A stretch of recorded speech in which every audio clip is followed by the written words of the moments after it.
Well, hey everyone, welcome back to the podcast. My guest today, joining us from Vancouver, Washington, is Sam Morgan. Sam is a self-proclaimed confident learner. I love this, so we're going to talk about that for sure. And earlier this year, after 5 years of practice, I love that you use that word also, practice in continuous improvement, he ended up at KataCon, an event I'm sure a lot of you know, a conference for continuous improvement professionals who practice the Toyota Kata. And it was that event, and we'll hear about this in Sam's own words.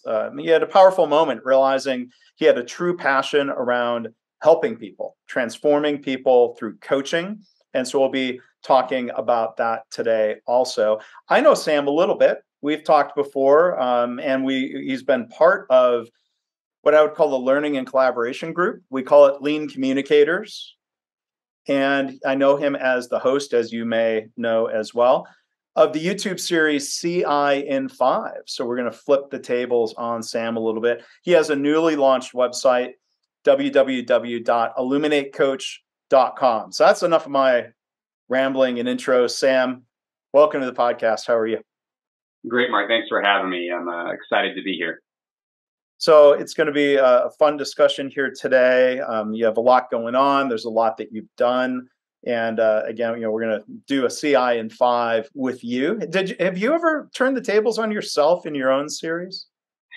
I've never done it on myself, but I've often reflected on like, what would I say if that were the question was asked of me? So I'll be excited to share that and see how that goes. This will be like the times when I get asked, kind of related to another podcast, what's my favorite mistake? Because I ask people that all the time. Right, exactly. So it'll be 5 words, 5 minutes. We'll do that as sort of a mini episode within the episode. But Sam, the one standard question that I ask people here, it would be great to hear your origin story with continuous improvement, kind of some of the details of how, when, where, why, when did you get introduced to all of this? Yeah, I have to say that like my origin story actually starts like back when I was a kid. Like if I think now about what I've learned about continuous improvement, I think back to a Christmas many years ago when I really wanted this robot tape recorder. I think it was called Toby. It was a blue tape recorder with like colorful buttons. And I was like so stoked. I wanted this little robot for Christmas. I think it must have been like 8 years old, something like that. Yeah. And so when I got it, I did get him for Christmas. I remember that I played the tapes in it and I listened to it. But then I was like, how does this thing work? And so I went to the junk drawer, pulled out the Phillips screwdriver, took it apart and looked in and saw like all the capacitors and resistors and the components of it. And I was like, oh my gosh, this is so fascinating. And eventually I put it back together. Well, fast forward to when our company that I work at, the Standard, they were rolling out Lean. And a couple of my coworkers were like, hey, you should go to this Lean 101 class. I think you'd like it. And I was like, oh, okay. So I eventually made it to one.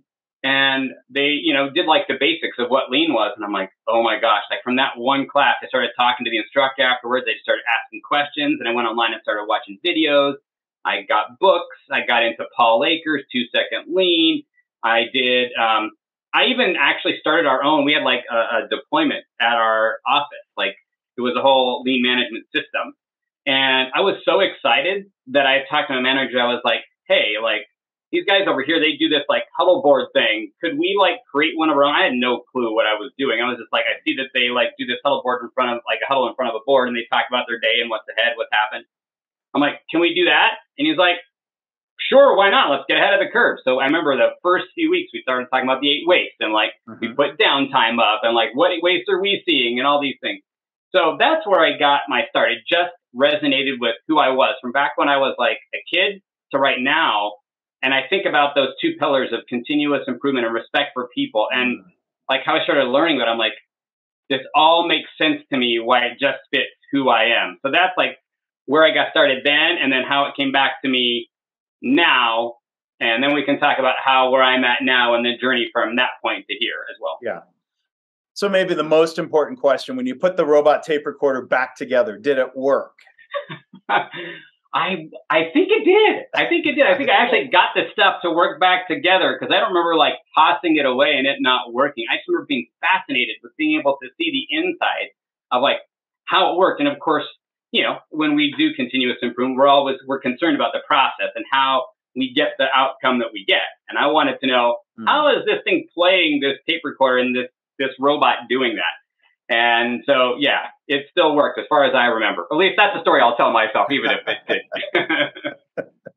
Because, there's one kind of wordy translation of the Japanese word kaizen that I've heard. You're reminding me of this. Because there's the sometimes the very direct literal translation of like good change or continuous improvement. I've also heard a wordier version. It's like to take something apart and put it back together again, maybe, better than it was, or at least the same. But back to that intro class. It sounds like, and I've heard this from a lot of people, right? There are certain people that where lean principles just resonate, but where people say, you know what, I didn't have the words to articulate things that I apparently felt very deeply. Was that sort of the case for you?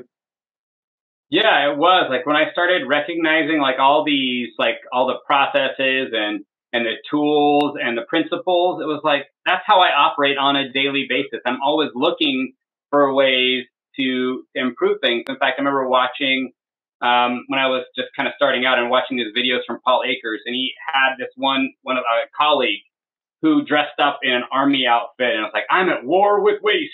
And I was like, okay, dude. But then now thinking about it now, it drives me crazy. Like recycling, for instance, like my wife always makes fun of me, like when I'm like, hey, you didn't clean the food particles, they can't recycle this. And she's like, yeah, okay, buddy.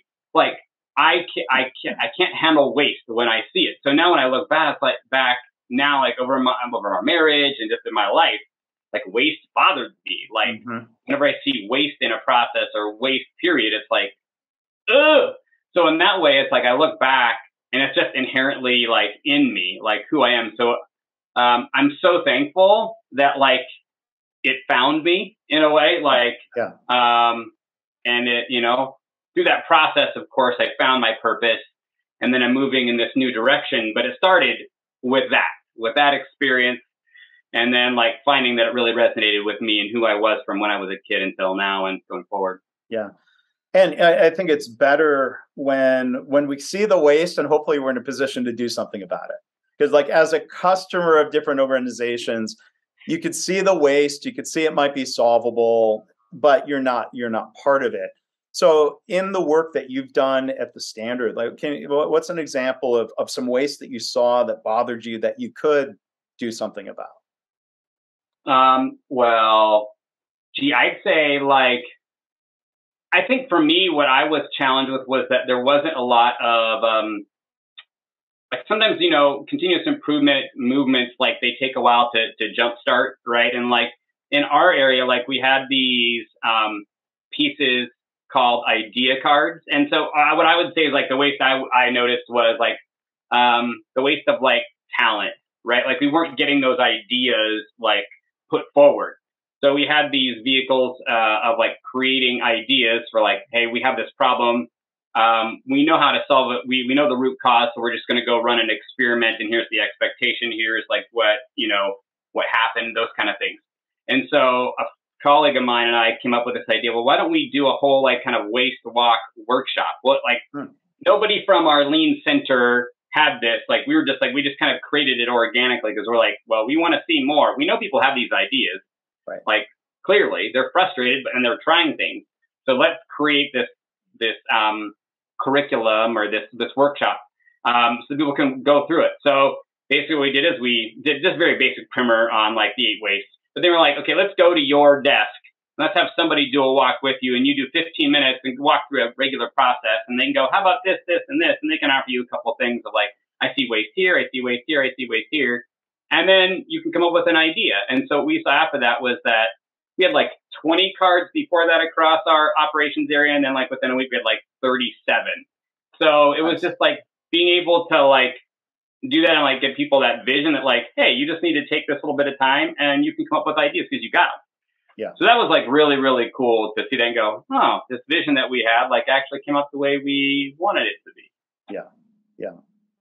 And then how did you get introduced to the Toyota Kata approach? Was that also at work, or was that through your own exploration and learning? Yeah. So where that came from is over time, since that time I got introduced to Lean, I got myself involved in lots of organizations. In the Northwest, there's a couple ones that have a lot of impact here. Northwest HPEC, and Jennifer Ayers, who's very active in the whole Lean community. And then also Lean Portland, who they've also been in the community for over 10 years. There's like conflicts over the origin story there. Yeah. But a mentor of mine who knew about my passion for Lean, she's like, hey, you should go check out Lean Portland. They're always doing like classes, free classes, and like opportunities to go practice. And I was like, oh, cool. So got in contact. They had a happy hour. I went to the first happy hour at this pub in the area. People were just shooting the breeze about Lean. I was like, oh my gosh, this is so fun. So I got involved with that for probably a year and a half, 2 years until COVID hit. And then we were doing these happy hours and different calls, like virtually. And on one of those calls, Tracy Defoe was on, and she is, a longtime practitioner of the Toyota Kata, an OG, you might say. And so she was sharing on one of those calls about the Kata, and I was like, this is interesting. And so I was like, could I come to one of your calls? I emailed her, and she's like, well, this is kind of more like for people who've been around it, but sure, come and show up and we'll be cool. So I showed up. And at first I was like, this is interesting language, dojo, and some of these other things. I'm like, what are they talking about? Like secret arts here? But I remember like I just kept asking questions. Like I'd get a little more like curious, and I just asked like one question maybe every call or every other call. And I just kind of was like, eventually I got to the point where I was like, I wonder how this would work just in my own like practice. Because I was looking to get into like a more lean centered role. And I kind of got some tips from a coworker about the Kata, but I never pursued them. And so this was kind of like the foyer into that. And so then I was also working with a couple other people who were trying to grow their coaching skills, and we had been meeting to like coach each other, kind of like a coaching triad. Yeah. Adam Lawrence, who you know, and another friend of mine, Krista Hins, and we were like working together. And so we were like, well, how does this Kata thing work? So we got in touch with Maria Grzinka and then also Julie Simmons, and had them like come on and chat with us. And like, hey, can you tell us more about this practice of the Kata? Because you hear about it on these these calls, but like you didn't have that one-on-one. Yeah. So Julie just broke it down for us, and I was like, man, I could really see myself like practicing this. I definitely want to learn more. So I eventually decided, this was the end of 2020, and I was like, yep, I want to start doing it and learning it. So I just jumped in, was like, hey, Julie, let's go. And so last year, that's when I jumped in and started learning it. And it's been my jam ever since. Yeah. So you mentioned Adam Lawrence. He's been a guest here. I just jotted down, I need to reach out to Tracy Defoe and have her as a guest on here. Oh my God. But Sam, you mentioned, or in your bio, there's this phrase "confident learner," and what you described of saying, "I want to come to this. I want to ask questions." It sounds like you were being a confident learner there. Tell us more about that phrase. Why that's an important phrase to you. Yeah, this phrase actually hit home for me when I'm an avid reader, audiobooks. I actually have worked my way up from like 1 times speed to 1 1/4, 1 1/2. Now I'm up to 2. Wow. My wife thinks I'm crazy because she thinks it sounds like the Smurfs, but it's my way of not wasting time. Yeah. But I picked up this book that was recommended to me at one of the Kata calls, Adam Grant, who's like a social science author, and he wrote this book called Think Again. And I listened to it, and it was just like a mind blower for me. Because he was like, all the stuff he was talking about was the stuff we talk about in the Kata. That's the kind of, by going through the pattern, you're building someone who's going to be confident in their ability to learn and overcome the challenges that come their way. And Adam Grant, he talks about this in his book. like he talks about being a confident learner, a humble learner. And that just resonated. And I was like, that's who I am. And that's the kind of people that's what I want to coach people to become. And so that just like was like, yes, that is the language that kind of resonates for me about, again, who I am, what I want people to become. I don't think it could be said any better for me. And that's an interesting combination of words there, to be a confident learner and a humble learner. Toyota always talks about the importance of leading with humility. And I think in terms of leadership, and I want to hear your reactions to this, that to me, a confident leader is not afraid to say, I don't know. I'm not going to pretend to know the answers. Let's go figure it out together. Let's experiment. Let's figure it out. There's some Kata type thinking there. So I'm curious, if you want to share some other thoughts here about this combination of confidence and humility. Yeah, I think the leaders that I have the most respect for and have had the best experience with are ones that are like have a confident, like have a vision for where they want to go, where they want to take the organization or team. And also they're like, I don't have all the answers, right? Like you have the answers, the people who are doing the work. I just need to hear from you, create an environment of like trust and safety so that you feel like you can share where those obstacles and frustrations and challenges are. And then I'm going to do everything in my power to remove those obstacles or try something so that it can be better. And, I've experienced leaders who are that way and leaders that are the opposite, that are very much like the answer is buck stops with me. I've got all the answers. And I don't want to hear anything from you. You'll do what I say. Maybe not even necessarily in words, but in the way that they show up with nonverbals and then just kind of the underlying passive messages that they send. And so I try to show up in a way and practice that. It's not always easy, especially like as, even a parent, right? Like having that like I don't have all the answers here, but we can do this together, right? Like being that kind of, the way you show up in all the areas of your life as a confident learner, I think, is powerful, right? I want to demonstrate that to my kid so that like, I love the way that Judah shows up, right? Like with his trains, and he just tries an experiment, and like he's even use that language, right? Like where he'll get frustrated and then he like was like, okay, and then he tries something different and it works, right? So like having that like attitude of like experimentation, trying something new. In fact, I posted about this recently on LinkedIn about my daughter, who she created this whole TikTok channel. She got like 12,000 followers, which is like crazy to me, that somebody at 14 could do that. And then she's like, I'm good. I'm done. I want to try something else. And I was like, okay, like, sounds good. Like, what do you like? She's like, this whole new art form I want to try. I'm like, okay, cool. Like you want to do, I had to let go of it for myself. Cause I was like 12,000, you want to, but she was like, yeah, I want to do this other thing.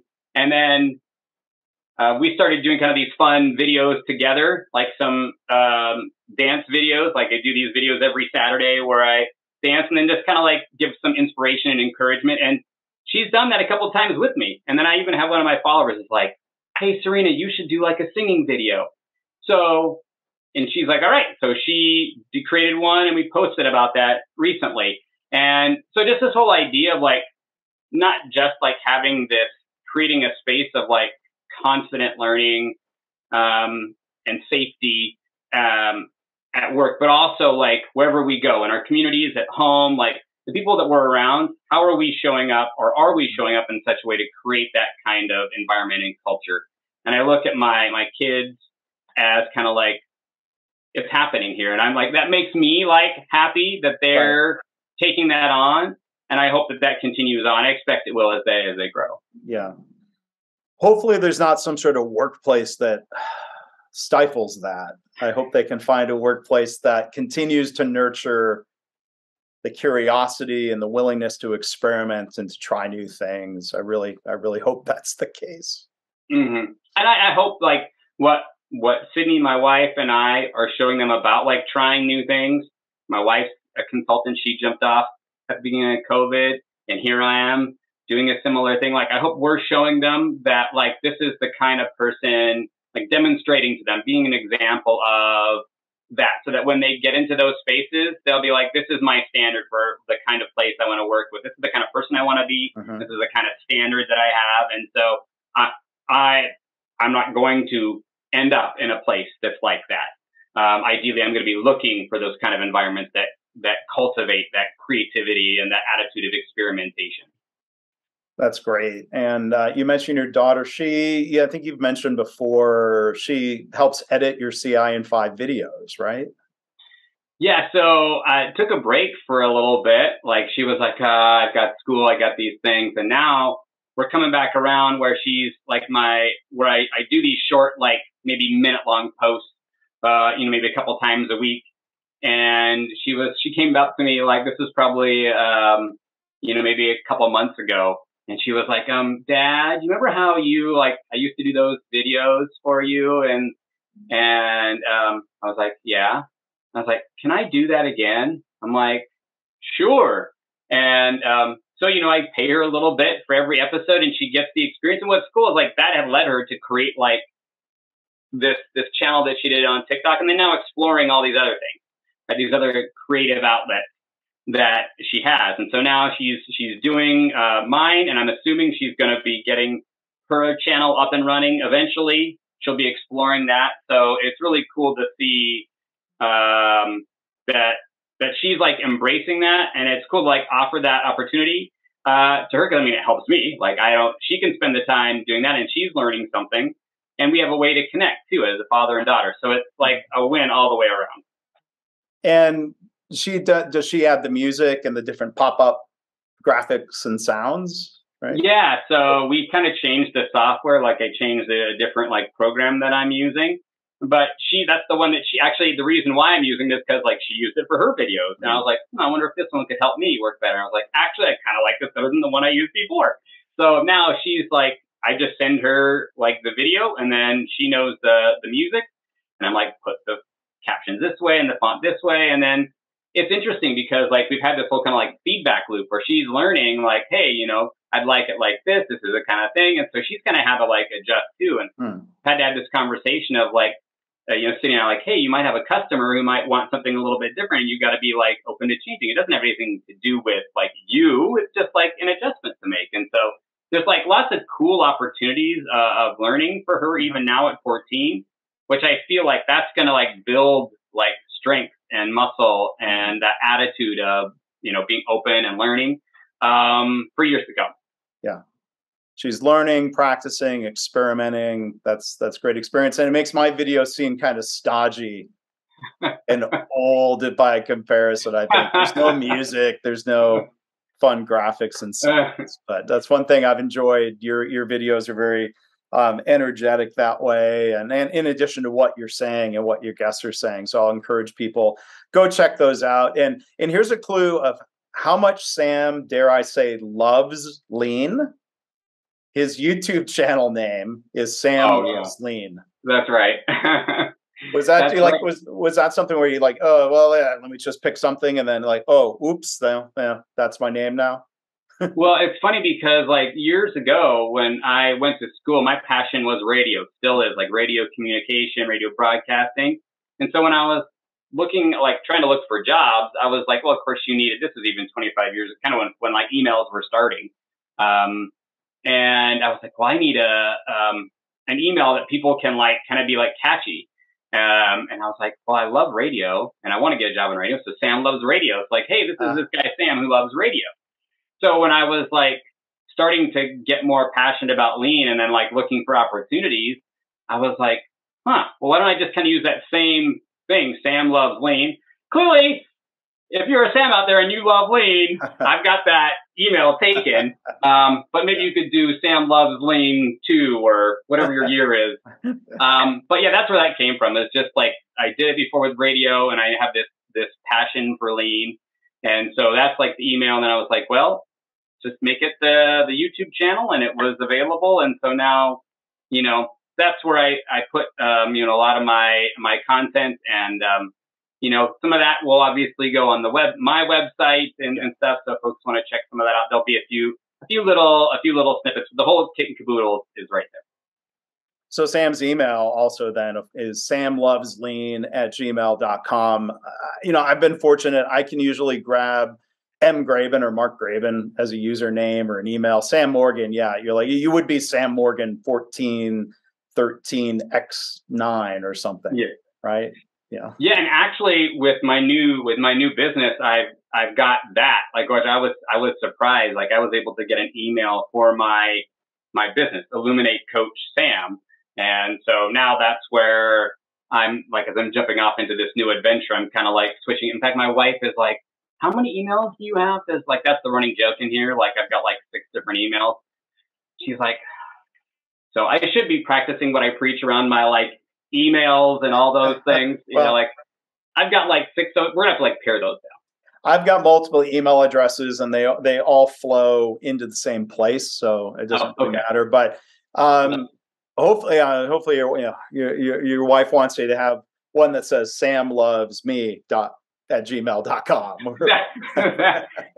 That would be good. I'm sure she would appreciate that, and I would probably get a fair amount of email in that inbox. Yeah. So that website again, illuminatecoach.com. Check out Sam's YouTube series CI in 5. So I am going to, I guess starting now, do my best attempt. I've watched enough of these. I'm not going to, I don't have your script memorized. I'm going to ask you to help me out with it. All right. So, So again, CI in 5, we're going to ask the question, Sam, are you ready to take on the challenge of describing what continuous improvement means to you in 5 minutes or less? And in 5 words or less? It's kind of like, I'm going to let you say it. It's kind of like a Kata geek going on a speed date. Yeah. Yeah.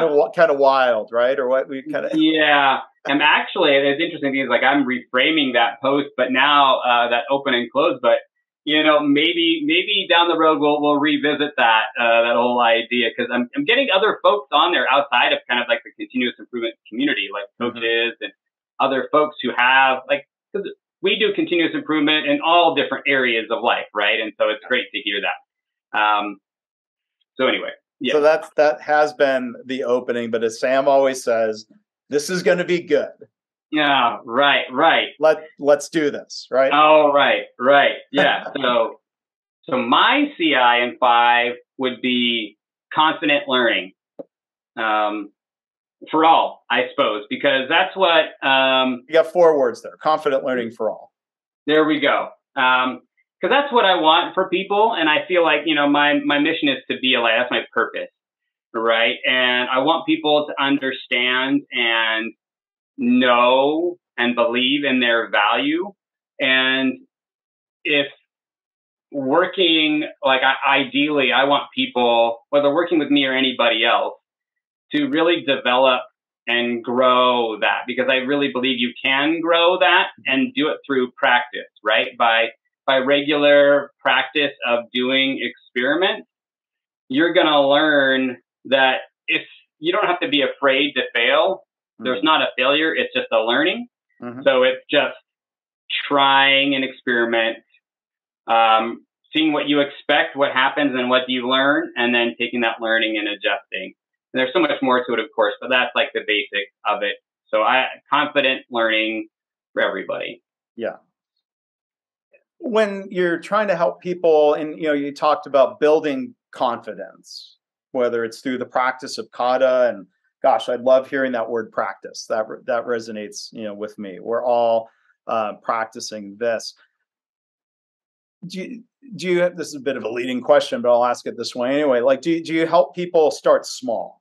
Like, does this practice start more effectively with small experiments, small steps, just to get people going, or what's your experience? Yeah. So my experience is actually I love the pattern that Mike Rothbard came up with the improvement kata, right? It actually starts with having a challenge, right? Like, what's the place I want to go to, that I'm trying to go to, this dream or vision? Like, if you're in an organization, course, that's different. It might be something that like your leader or the organization is like handed down.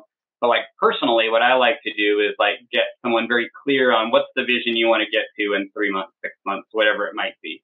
And get very clear about what that is, like a clear point that you can know how you're doing in relation to, where you're at now and where you want to be. Like if I'm going on a road trip to New York City, like, hey, I'll meet you in New York City. Okay, well, when, like what day, what time, what street? Like we need the specifics. So like get clear on that and have a reason like why.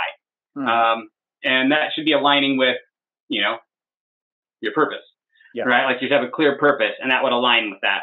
And then, the next step, of course, is to understanding where you're at currently, grasp your current condition. Like, where are you at now? And be honest with it, right? Like, we're not like, oh, I wish it was a no. We need to understand where we are now so we know, like, what the distance is between here and there. Yeah. I think of the phrase honesty over performance, right? Like, if you're running a process or you're doing something, like, be honest with where it's at. And that's how you're going to improve. And then the next thing is setting like a target condition, like a mini goal, like a couple weeks out potentially. And then you're running the experiment to get to that target that's in line with your challenge, right? On your way to your challenge. And then you're identifying obstacles or things that are getting in your way. And then that's where you're doing your little experiment, right? So like we have that first part that's really called the planning phase, which, if you're anything like me or most folks, we want to jump to that action part. We want to jump to those experiments, but really the experiments aren't going to be meaningful unless we actually like get the vision, understand where we're at now, that little goal. Then we start going, we identify the obstacles that are in our way, and then we just start running those little experiments. I think of it as the picture that I've given that has resonated with a lot of folks is like, I've done half marathon, never done a full marathon. Someday I will. That's like on my bucket list. I'd like to go to the Boston Marathon. We'll see. But like, obviously I'm not getting from the start line to the finish line in one step. Like that's like, whoa, we're not going to do that, right? We take one step at a time, and along the way, things are going to come up. You might have like a side cramp, right? Like you might feel a burst of energy, right? Like rain might be coming down, a tree branch might fall in the road, and like, you're going to have to adjust your plan and try something. So that's how I think of, helping someone, is that process right there in that picture. I think that helps me think of it, at least in a more tangible way. Yeah. Well, that Toyota Kata structure and framework is really helpful in so many different settings. I mean, how do you apply that as you're starting your coaching business? How do you define your challenge and your target condition, or challenges and target conditions? Well, it's funny because there's a whole story behind these for me. My timer's going off. Sorry to interrupt, but see, CI in 5 would be really hard. This is more like CI in 50, so we can keep going. Yeah. Yeah, that's good. So for me, like it all started at KataCon, right? Like where I was coming to like share my experience. I had a year's worth of coaching where I worked with different people, and I was sharing about this message of the power of having different perspectives, men, women, people of color, like all that, and like how that helped with learning. Like I learned so much more because I had different perspectives. So I was sharing a message there about that. But the real like breakthrough moment for me was when I was sitting at the table and Mark Rosenthal and Thilo Schwartz were sharing this message about challenges, right? And like write down challenges that you're having, like a personal and professional one. And so I'll never forget it. Like I wrote this thing down on my paper, and I wrote, I don't have confidence to charge for coaching. Like that's what I wrote down on that paper. And I had this, it was that moment where your body like tingles, like all the way down, like the spine, you get that like, whoo. And it was like, my body was telling me, this is something that you need to investigate. So later that, for the next 2 days, as I was there at KataCon, I was just talking, conversing with people, kind of sharing this, asking them questions about their practice. And that night, that Friday night, I went back to my room and I was looking in my email box, and I had applied for a continuous improvement position at a small financial firm in San Francisco, and I had 3 interviews. Felt really good. Hey, I'm an analyst at a financial firm. I'm continuous improvement, getting all the good vibes. And of course, I get the rejection email. And so that night out, I went out with a lot of the Kata crew, including your friend of mine, DeAndre Wardell. Yep. And we just, like, it was great community, great encouragement. And Mike Rother was there, Julie Simmons, lots of these other folks, Tracy. And we just had great conversation. And the next morning I sat out on the beach and I was like, what do I want people who I work with, what do I want them to feel? What do I want them to like, look like? What's that picture? And the thing, like I wrote it down. I remember sitting on the beach, you know, waves coming in. It was beautiful, beautiful morning. Mm-hmm. And the real piece that I wanted to feel was that worthy piece. And as I left the next day, I went on, or that later that day, I went on a plane and I was listening to this book, Dare to Lead by Brene Brown. And she quotes Joseph Campbell, who's written about the hero's journey and many other things you might be familiar with. The cave you fear to enter holds the treasure you seek. And that was like the punch right there to me, like, whoo, like that this weekend, has led to this.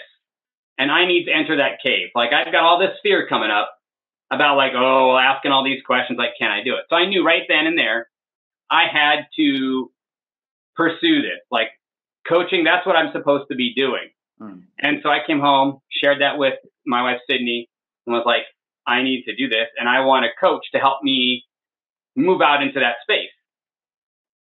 So I contacted Julie Simmons. She was retiring. She's like, work with Gemma Jones, who's another one of my favorites.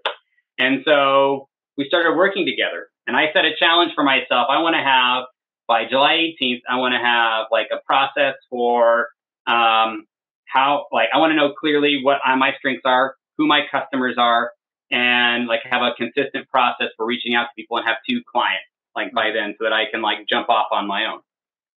Well, it's a process, just like everything else. It was learning, right? Like, and through that process, like I came to a point where I was just, after like 2.5 months of doing daily cycles, I was feeling this weight on me and I wasn't showing up great.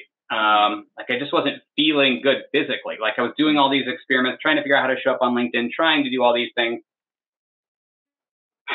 And I just like, I could sense like anger in me. I could sense all this stress in me. And I remember sitting down at a park and reflecting on it. I was doing the summary reflection, which you do after each time you do a target condition, and how I had really had been putting the performance ahead of the learning. Like I hadn't really embraced this whole idea of the Kata is about the learning. It's not about like, hey, like it's a pass fail. Mm-hmm. That's not what it's about. And I had to go through 2.5, 3 months of like doing experiments on my own to start my own coaching business to learn that freaking thing. So my phrase at the end was, it's about the learning, damn it. It's about the learning. Mm-hmm. Like that's what I need to get through my head. And that's what, again, I want for folks that I coach. I want them to be able to go through the process that I take them through. And obviously I want them to move closer towards their goal. Of course, we want to do that. But in the end, I want them to get the pattern down, but more importantly, get that mindset change to being one of a confident learner. Yeah. A confident learner who practices, and it's funny, it's funny. You might say you have a coaching practice, therefore you are practicing the coaching, you are practicing and experimenting with the things that it takes to build and grow and sustain a business. Yeah, 100%. And that's like, early on here, just being able to work with folks and like, hey, this is my process now. And like asking for feedback, like what's working, what's most valuable for you here. And then using that so that I can really make this the most valuable time for folks, right? Getting that feedback from them. And that's been really helpful, especially as I've been just starting and like getting that feedback. Like even in the first couple of weeks, I got like great feedback that was like, like I got some ideas that was like, I can like create some more content here that's going to be more valuable for the people that I work with because of X, Y, Z. Right. And that's where if you're not also being a humble learner, you're going to be dismissive of feedback or improvement opportunities. You say, well, I got this all figured out. Nah, none of us have it all figured out.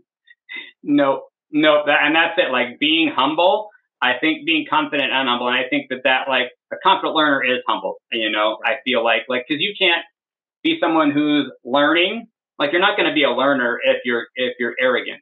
Right. Like, so like, I just think that's not good. You're going to be like closed down to other suggestions, or even learning on your own and like learning from the things that you try yourself. So that's definitely something that's true. Yeah. So I'm going to change directions a little bit, and I want to ask you, Sam, about the T-shirt you're wearing today. And for context, like in the CI and 5 videos, Sam's always wearing a different shirt. One recently said, did it say this is going to be great? It was one of your phrases that you always say, let's do this. Yeah, it says you can do this. Yeah, you can do this. Yeah. Now, before we talk about this specific T-shirt, have you ever worn the same T-shirt twice in the series? Oh my God, that's so funny. It's funny. I tried to, like, I actually have, like, if I give you a picture of my closet, like, I actually order them, like, first in, first out, like, yeah. Yeah, I have, like, an order, like, and I try to, like, do it so, like, I don't wear the same thing. But I do try to go back and look, okay, what have I worn recently on an episode where, like, so that I don't repeat myself too often. But I've definitely repeated over time. But the selection is great. But the thing about that is, like, the shirts will become older, and so they're going to have to, like, be recycled or given away. So, yeah, it's a rotation. You're inevitably going to be given or opportunity to get other T-shirts that are meaningful to you. So the collection will ebb and flow. But this T-shirt that you're wearing, you wear a lot of T-shirts that have a message, or I'm sure what's a meaningful message for you. So I'm going to narrate just real quick for those who are listening to the podcast. Those on YouTube are like, yeah, we see the shirt. But there are a number of fists. You would say that fist is recently pretty associated with, let's say, the Black Lives Matter movement and logo, right? Yeah, absolutely. But there's a blue fist, a pink fist, a yellow fist, a black fist, and a kind of repeating, sort of sequence. So long-winded way of teeing up, like what's the message of that shirt, and why is it important to you? Well, I'd say the message of the shirt is like unity, resistance. I think that's it right there in a nutshell. And the reason why it's so important to me is, as the husband of an African American woman, and we have 3 children who are biracial, like this idea of having all people have the same opportunity in our world, and we know that is not the case. If we look at the data and the statistics, there's a gap from the ideal to the current reality. Absolutely, right. Yep. So I think like the things that always stand out to me are like the wealth gap. It's just absolutely ridiculous. Like, I think white households have like 10 times more actual net worth than people of color. And I know that there's like certain groups, I think it's African Americans, and then even lower for Latinx community and different things. You can do some fact checking, but I know it's right around that space. And then in terms of like incarceration, it's absolutely off the charts, and disproportionately statistically, ridiculously. And so I think about that, and then I think about my wife's experience, my friends of color's experience, and then the experience that has happened for my kids and also could be in the future. And me as a white middle-class male, knowing all that, and then turning my back on it just would be turning my back on myself, right? It would not be in alignment with my purpose to be a light. And so it has meaning to me, like, very deeply, personally. Sure. And to be honest with you, like this really came to a head. I think it was even before like the 2020 with the George Floyd murder and the start of kind of the rise of the Black Lives Matter at that time. And my wife and I were having this conversation about the work she does. My wife is a consultant in the restorative justice space. She also does diversity, equity, and inclusion work, consulting and doing workshops and things of that nature. And we were talking about the work that she was doing and how I was like, hey, babe, like, I've really supported you in this, like, all over these years, I've always been there for you. And she's like, yeah, but what about yourself? What about your journey? Like, where have you gone, like, to, like, do that work? Like, what's the personal meaning to you? Not like me. I know you support me, but what about for yourself? And that was really the start for me of like, oh, damn. Yeah, I've got to like look inside myself. And is this like, do I really see what's going on as a problem? And is that having an emotional impact on me? And is it something that I'm going to take action on to make an improvement in that space? Yeah. Yeah. And I, generally, I mean, gosh, just because a problem doesn't affect me personally, that doesn't make it not a problem, right? So I could use like patient safety detour for a minute.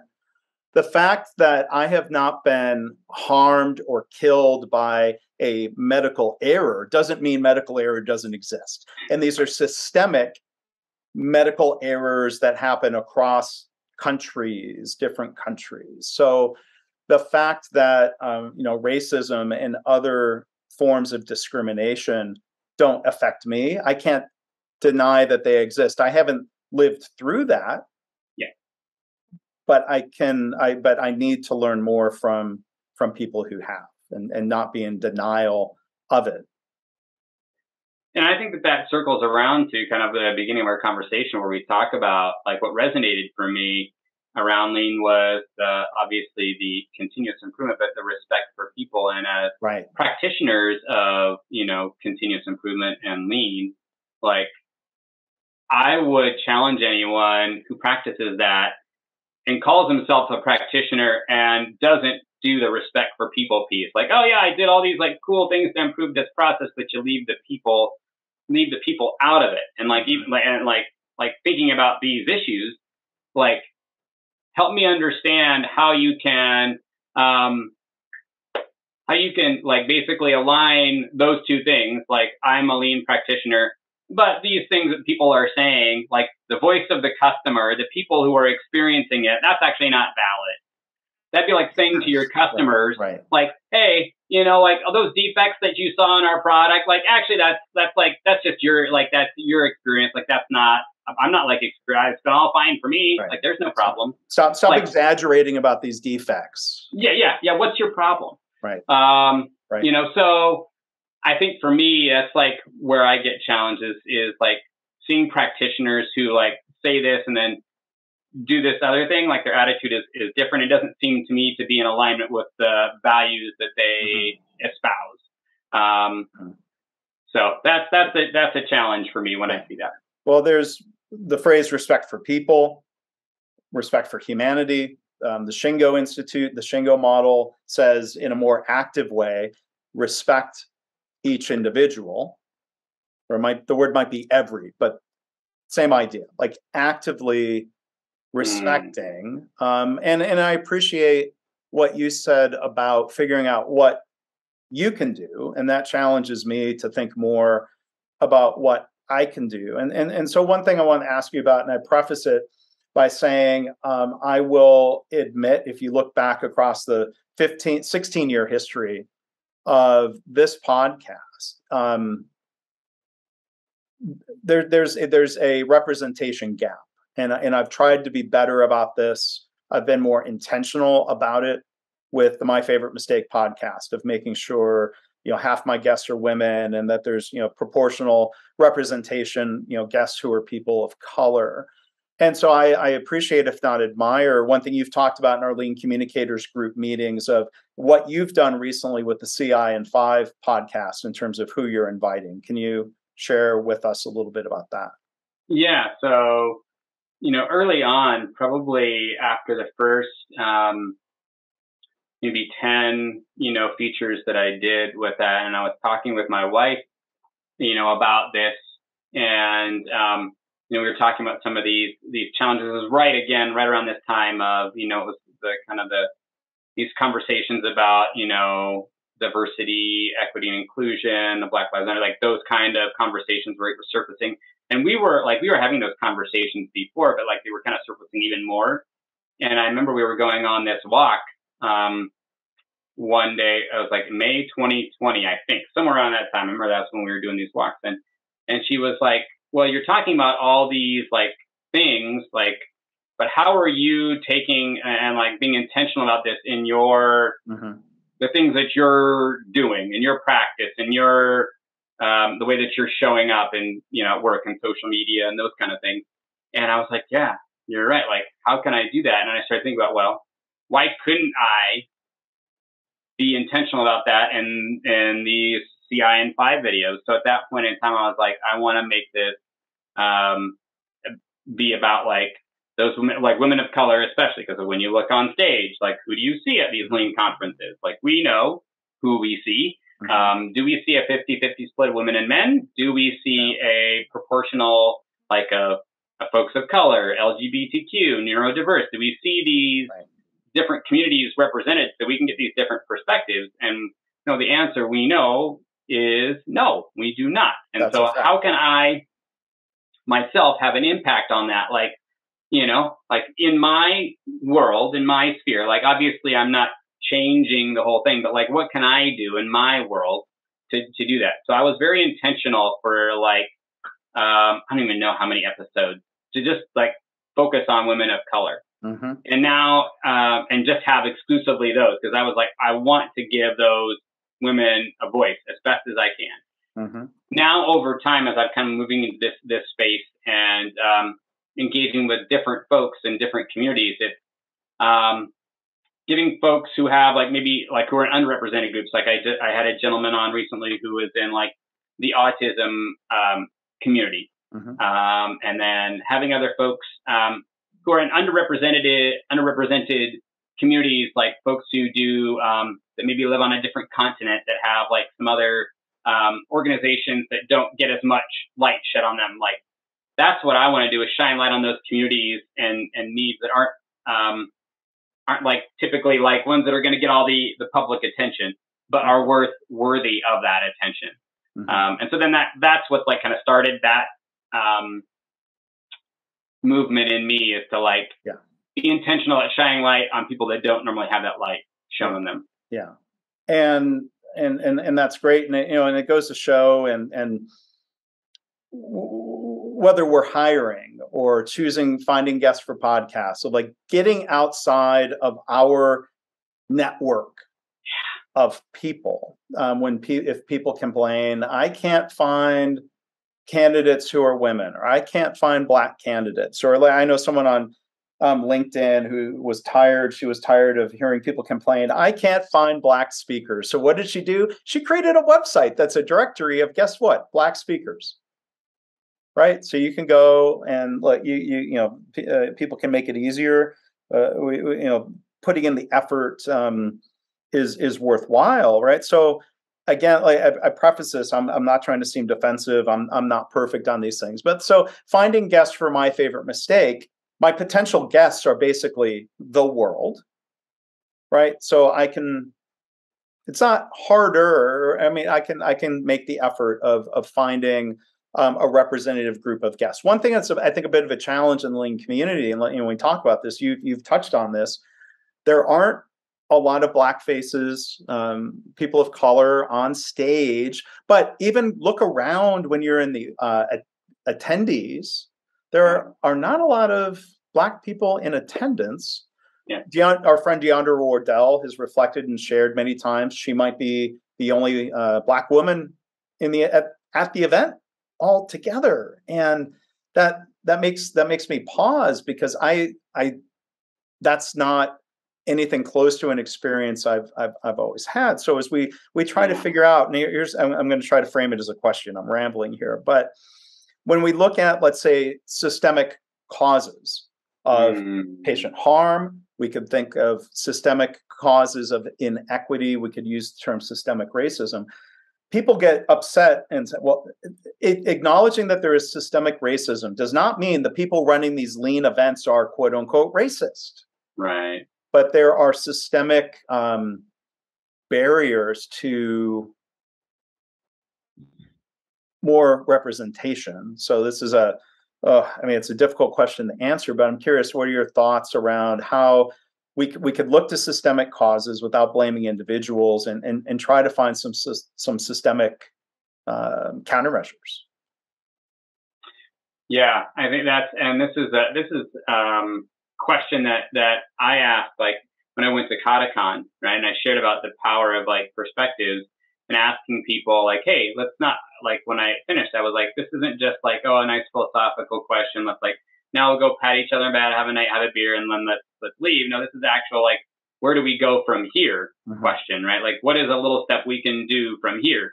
And so, you know, I encourage people to chat with me later. And so I had like a handful of people afterwards who were like, communicated with me either there or like on LinkedIn or whatnot. And were like, hey, I want to be a part of this. Like, what can we do? And I was like, well, what can we do? So that we got together and we started like, well, if we're practicing what we preach, like we need to understand, like, what's our challenge?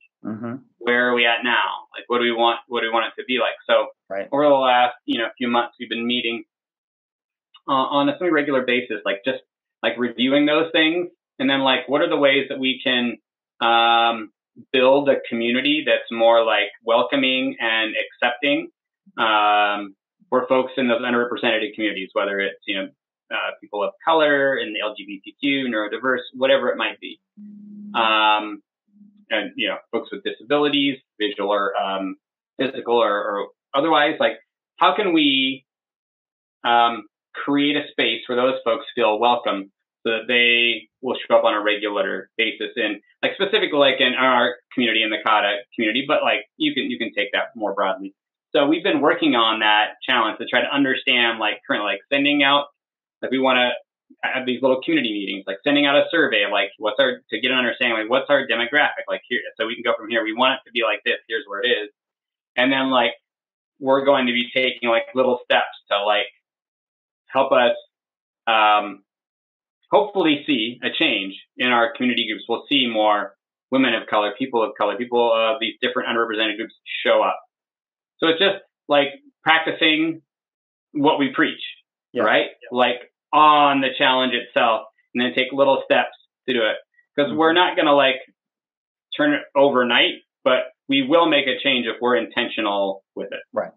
Yeah, I mean, it's a problem a long time in the making due to overt discrimination, theft of wealth that has happened over time to people of color. And, you know, I mean, you know, Sam, you know, one thing you make me think of is, you know, we can be welcoming, we can go and invite people, but, you know, how do we expand the pool? I mean, here's a question I would pose. I would love to have data around this. Looking at who companies choose to be in continuous improvement roles, or, you know, so if people of color or people in other groups are underrepresented in continuous improvement roles, if they're underrepresented in leadership roles, guess what? They're probably going to be underrepresented at a Lean conference that draws on CI people and leaders, right? Yeah.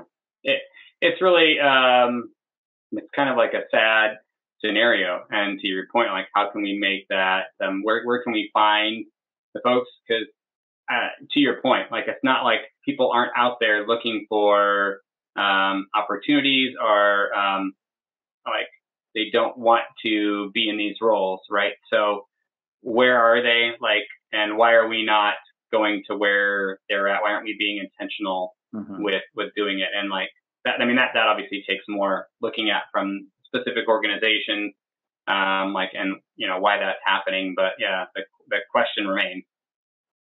So maybe that's a challenge to the listener. And I will say to the listener, if you are still listening, thank you for not hitting pause or hitting fast forward and stomping away from this podcast episode in a huff, saying like, that's not related to Lean. Why are we talking about? So thank you to those of you who are still listening. I hope it's not many people who would have said, nope, skip, move on. Appreciate you leaning into listening, and we don't have all the answers, but there's a challenge maybe for all of us to try to figure out what we can do. Amen. Yeah. So, Sam, before we wrap up, and again, we've been talking with Sam Morgan, and he is the host of CI in 5. You can find that on YouTube. You can also find it at leancommunicators.com. Sam is again part of that kind of networking and learning and practicing group of podcasters and YouTube video creators. that we call Lean Communicators. So you can find Sam's videos and this podcast and others on leancommunicators.com. Sam's website is illuminatecoach.com. And maybe a final topic here, as you're coaching, as you're figuring out ways to help people, what is, you have a program called Illuminate You. Tell us about that. Yeah, so this is one that I'm super, super stoked about. And so the program is all about changing your mindset. Like if you're really struggling, like you're an entrepreneur or a solopreneur or like a leader, and hey, you want to go out and do this, you have this vision of this cool product you want to do or service that you want to do, but you've just been kind of like held back by fear. So what this is going to do is really help teach you a new way to think through this practice of the daily coaching with the improvement kata. But we start with, in that first week, we start with getting a clear picture of your purpose. Because if you can work towards a vision, but if it's not aligned with who you are, like in your reason for being, then as you go there, it's not going to be a pull. It's not going to be moving you forward. And so I take that first week of daily coaching to really like actually do some cool, fun activities to draw that out literally, and then ask questions to help get the thought going and get that more clear. And then the next week, introduce folks to the pattern and get clear the reasons why like we do this, and do some activities to kind of get them used to that way of operating. And then if I was working with you, then we'd go and say like, hey, let's get clear on our challenge, right? Then we just start going for the next 2 months. We work every day together, the 5 days a week, and work towards that challenge. We get cleared the challenge. We do the same process, right? Understand our current condition, get the target condition, and then like do some experiments towards that. And in the end, move you closer to where you want to be, towards that vision. But more importantly, again, change that way of thinking to being one of a confident learner. That's what we want you to do when you're done. Understand that you feel that confidence and like, yeah, I can do this. I got this. You got this. Yeah. And you talked earlier about the cave that you fear going into, right? Yeah. The cave you fear to enter holds the treasure you seek. So to have the confidence to enter that dark cave requires some illumination. So maybe well said. That makes sense. Yes. Illuminatecoach.com, illuminate you. And as I've heard you say in your video, Sam, your purpose of being a light will help people navigate that dark cave. Or if we don't enter that dark cave, we can't navigate it. So I think I think I see some of the connections between the words and the phrasing that you're using. That's very powerful. Yeah, ever since I went through a coaching cohort 2 years ago with Karen Ross for this whole and Katie Anderson, I got this like drawing out your purpose. Like a lot of the origin of this program comes from some of those things that I learned, and this idea of being a light. A lot of that reflection happened through that process, and then working with Karen. But like during that time where I was uncovering my purpose, being a light, like a lot of those phrases of like warmth and security and hope and guidance, like I just think of like a lighthouse or a fire or a flashlight or a match or all these different things that light comes in different forms and what it means.